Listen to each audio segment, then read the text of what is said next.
I do want to start tonight with the BYU at-large case, okay? Last year, BYU was not a part of the at-large conversation at 10-2, and that was ridiculous. Now at 11-1, we're seeing some of the same erasure from the conversation, which is very, very frustrating. And that is what digs at me the most. I'll get to this, but this year, it is a much different bubble, so to speak, of teams that I think are playoff worthy than what we had last year. Way different, more teams, better resumes. This is a tougher decision for sure for the committee here. So I'm not here to say, hey, like BYU is just a total slam dunk and they should be in at number 6 or 7. I'm not making that point. The point I'm going to focus on most tonight is the subtle ways that BYU gets left out of the conversation by most who are having these debates nationally. And it's sad to me that there's more chatter about 3-loss Texas right now after they beat Texas A&M than there is BYU, which that I do not think is fair. Respectfully, I saw someone bringing up Texas in the chat very early on before I had even started tonight and saying, hey, well, Texas has better wins. Look, respectfully, I don't think Texas is a part of this conversation. There was no chaos. Had there been a loss, had LSU or Auburn pulled off an upset this weekend, I think Texas would enter the conversation much more. So would BYU, by the way.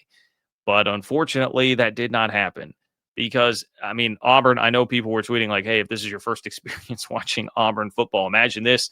But 7 times this year, yeah, I can see how that would be quite frustrating to watch. I understand why Hugh Freeze got fired. And it did feel like Auburn was going to find a way to screw it up. And they found plenty of ways to screw it up, dropping the football all over the place. LSU, of course, they found a way to screw it up. Total defensive bust at the most critical moment of the game. And, a quarterback that just, frankly, was probably never going to get that done in the end. You didn't get the chaos that you needed to really open it up. So the battle right now is basically for 2 spots. You have Notre Dame, Miami, Bama, BYU, Vandy, Texas. I will include Texas at the very back end of that. But look, right now, the precedent has basically already been set by the committee. It's Notre Dame and Alabama that are taking those spots. Both teams won. And well, I get the push. I saw Utah fans well, hey, we dropped a spot for beating a 5-6 team, struggling with a 5-6 team. Surely Alabama is going to drop a little bit for struggling with a 5-6 team on Saturday. I think we both know the answer to whether or not that will happen. It's going to be a resounding no, but it's a fair point to bring up. Okay, I get it. So yeah, Notre Dame, I think, is the one that I really want to put under the microscope compared to BYU right now. But they're in. The only thing, honestly, if there were a team that I think has some hope, it would be Miami right now because they have a head-to-head win over Notre Dame. They just blew out a ranked Pitt, who I don't think Pitt's very good. Again, reminder, they lost to West Virginia. But I think that could, in the committee's eyes, move them close enough to then say, all right, well, the head-to-head will flip you. We'll flip you out for Notre Dame. That's the only team I could see really having that hope and opportunity right now. I don't know that anybody else has any real shot. I think it's kind of set. And we're going to have a lot of debate, and especially because Texas is a part of this, we're going to have a lot of debate, but it's not ultimately going to matter very much. 2 straight weeks we had with 0 teams between 4 and 14 in the rankings losing. So that's why it's also crowded. And remember the bubble last year, it was like SMU, and I know Indiana was controversial too, but SMU is the one I would really focus on and say, think of how many at-large teams right now have a better resume than SMU did last year. I think there's 5 or 6. So plenty of cases to be made, but here's what kills me. Okay, let's drill down into this. I'm watching the Iron Bowl last night. Kirk Herbstreit, one of the biggest national voices of the sport, starts talking about, hey, Alabama winning this game, then, schools like Vandy and Miami are going to be in trouble. It's that's where he goes. That's clearly where he sees the first teams out are Vandy and Miami. There's no mention of 1-loss BYU, but 2-loss Miami, 2-loss Vandy, both get some run there. Then you have this graphic, and this was definitely the most damning part of this. This is one of these that will really, really get to you. But ESPN throws this thing up on the screen for a resume comparison, clearly of, hey, which of these teams do you think are most deserving for a spot here? And you'll see it goes 8, 9, 10, 12, 14. That's interesting, right? Because 11 and 13 are both teams from, you guessed it, the Big 12. That would be BYU and Utah. And particularly leaving BYU off that graphic seems pretty egregious. Now, if you're going to tell me, like ESPN, oh, well, we were comparing two lost teams.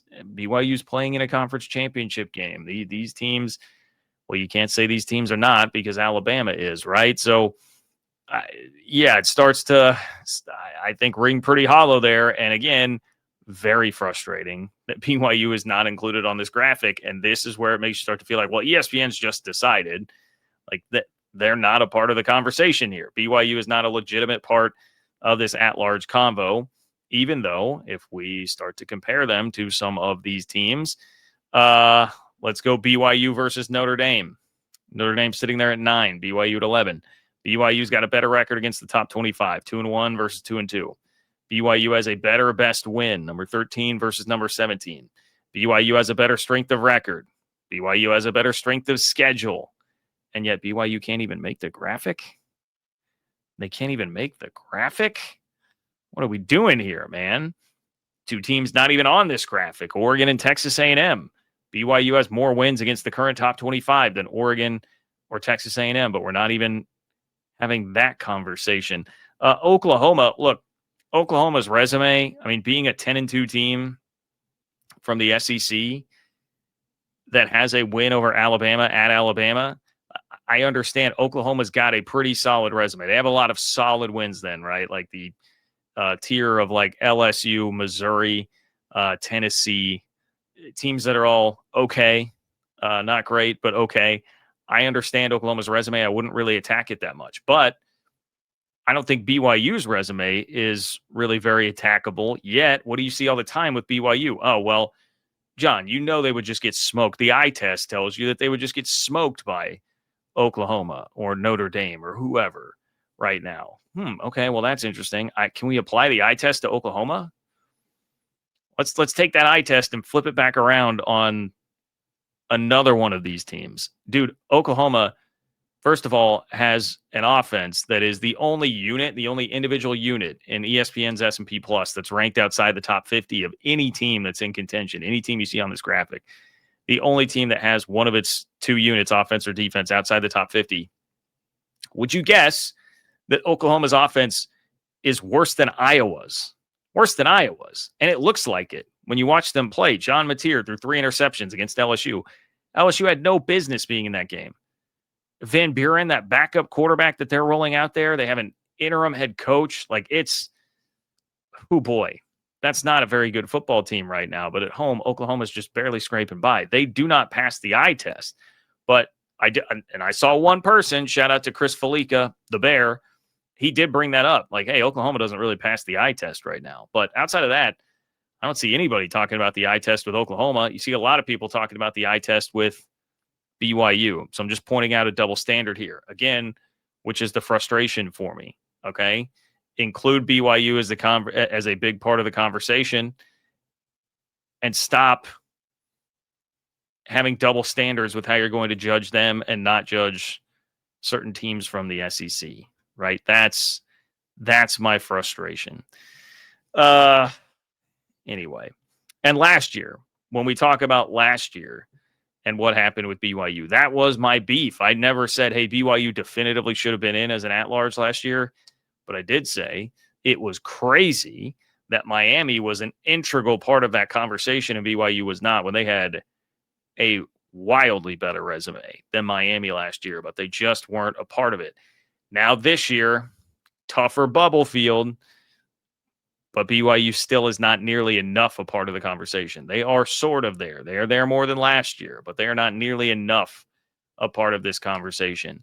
The thing that sucks is it's like if you took last year's bubble with this year's BYU resume, you might really have something. BYU might have a legitimate opportunity then at that point to be in the field, but you didn't get the matching of those two things. And I think, frankly, that just leaves it up to BYU is going to go have to pull a big upset on Saturday if they want any chance at making the college football playoff. I say if they want any chance, that obviously will put them in. But man, I mean, they're 2 touchdown underdogs, basically 13.5 this weekend in Arlington. So it's a tough task. And I feel for BYU fans. I feel for that team. I feel for Kalani Sitake. I just think they deserve a lot better right now based on what they've been able to accomplish this year. This is not last year's team. I mean, I think that may be a part of it too for how people judge and treat BYU is that they think of what they saw last year.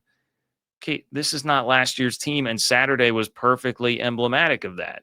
Last year, they played 5-7 Kansas at the end of the year, and they lost to a 5-7 team at home. This year, they're playing a 5-7 team in UCF, and they get in a 14-0 hole. And it's like, oh, man, is this the same team as last year? Well, no. They then score 31 straight points, and they run away from them. This team's a lot better. It's got a lot better quarterback. It's got a better offense. This is a much better BYU team than what there was last year. But I think that's still jammed into people's brains, along with not respecting Texas Tech enough and some not believing like Texas Tech absolutely is a national championship contender. So that's the state of the union, I think, for BYU's playoff chances right now as they head into the Big 12 championship game.